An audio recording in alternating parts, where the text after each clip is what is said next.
नमस्कार दोस्तों, फिर से स्वागत है आपका आपके ही चैनल आपके ही यूट्यूब परिवार में। तो बड़ी इलायची में तेज़ी का दौर वापस चालू हो चुका है, जो आप लोग देख ही रहे होंगे। और सबसे बड़ी चीज़ है कि ये तेज़ी प्रेजेंट टाइम में ऐसा लग रहा है कि कई दिन चलने वाली है। जो आप लोगों को भी पता है किस तरीके की ये तेज़ी चल रही है, इसके बारे में मैंने पहले भी वीडियो डाल दिए हैं।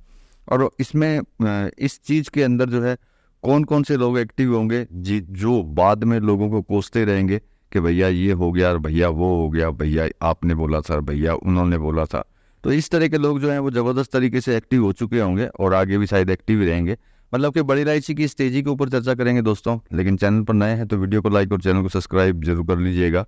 लगता हो वीडियो शेयर के लायक है तो शेयर करना बिल्कुल भी मत भूलिएगा। तो देखिए, जैसी तेज़ी अभी चल रही है ऐसी तेज़ी ऐसा नहीं है कि ये पहली बार आई है, इससे पहले भी बहुत बार आई है। और जितनी बार आई है उतनी बार ये जो कोसने वाले लोग जो हैं, जो चाहे किसी व्यापारी को कोसे या मेरे को कोसे, किसी न किसी को कोसने के लिए रेडी हो जाते हैं। कारण है कि बुद्धि इनके पास होती है, लेकिन कहते हैं कि किसी के पास तो बुद्धि होती है, किसी के पास में बहुत ज़्यादा होती है, किसी के पास में तो एक्सेस होती है।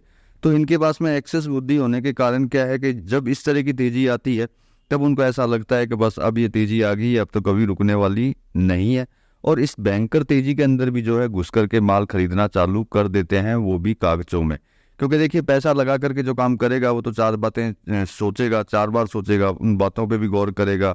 और जो रिपोर्ट्स होती हैं, चाहे मैं दूं या फिर वो अपनी रिपोर्ट्स लेंगे, उनके ऊपर चर्चा करेंगे कि भैया क्या चल रहा है, क्या नहीं चल रहा है, इसका प्राइस क्या था, प्राइस क्या है, आगे किस तरीके से ये चलने वाली है, ये सारे विचार करके लेंगे। लेकिन कुछ लोग हैं जो कागजों में काम करते हैं, उनको ऐसी जब तेज़ी दिखाई देती है तो वो दमादम जो है बस एक ही काम उनको दिखाई देता है कि अभी खरीद लो, कल वो लखपति हो जाएंगे। मतलब कि इंस्टेंट लखपति बनने का ख्याल जो है उनके दिमाग के अंदर दौड़ना चालू हो जाता है कि हाँ भैया अब तो 200 मिलेंगे, हाँ भैया अब तो 300 मिलेंगे।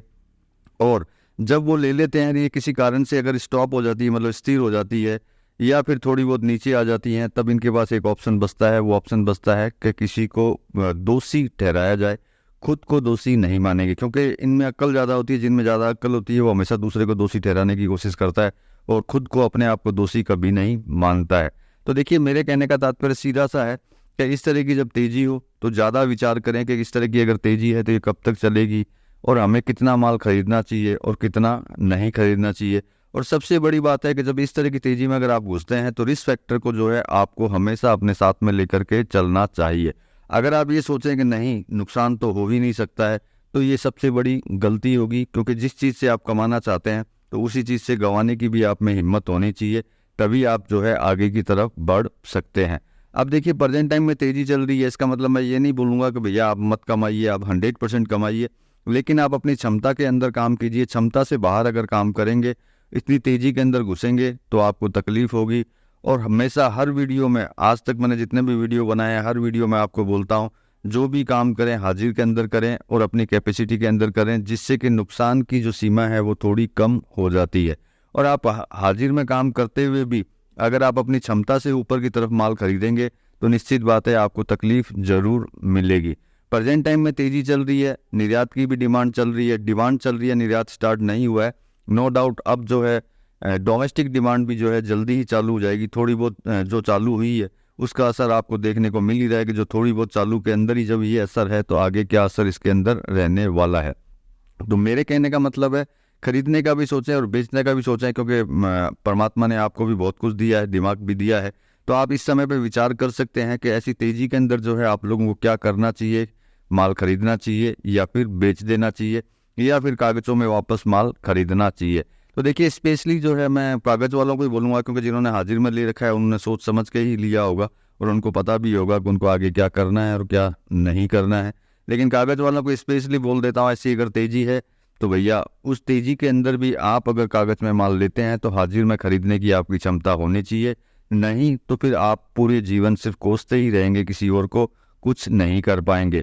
क्योंकि कागज़ों में काम करने वालों को, मतलब कि सीधी सी बात, सट्टे में काम करने वाले को कभी कुछ नहीं मिला है। ये हमेशा याद रखिएगा, इतिहास गवाह है इस चीज़ का। जो सट्टे में काम करेगा वो डूबेगा ही डूबेगा और दूसरों को ही कोसेगा, इसके अलावा वो कुछ नहीं कर सकता। दूसरे को कोसने से अच्छा है समझदारी से काम करें, फिजिकल के अंदर काम करते रहें, जिससे कि आपको किसी तरह की तकलीफ उसके अंदर ना हो, ना ही आपको किसी को कोसना पड़े, ना ही किसी को आपको बोलना पड़े। और प्रेजेंट टाइम की सिचुएशन को देखते हैं तो कुछ दिनों तक तो तेज़ी बरकरार है, इसमें कोई दो राय नहीं है। बाकी खरीदना या बेचना आप अपने हिसाब से कर सकते हैं, क्योंकि उचित दिमाग आपको अपना ही लगाना होगा। मेरा काम होता है इन्फॉर्मेशन आप तक पहुंचाना, बाकी कब खरीदना है, कैसे खरीदना है, कैसे बेचना है, वो आप अपना विचार कीजिए। लेकिन लास्ट में यही बोलना चाहूँगा कि जहाँ तक को कागज़ों से बचें, इससे जितना बच करके रहेंगे उतना ही आप प्रॉफिट में रहेंगे, और कैपेसिटी के अंदर काम करें तब भी आप अपने प्रॉफिट के अंदर ही रहेंगे। बाकी आपका विचार है, आपको जैसे करना उचित लगता हो वैसे आप कीजिए। मिलेंगे अगले वीडियो में अगली जानकारी के साथ में, तब तक के लिए धन्यवाद।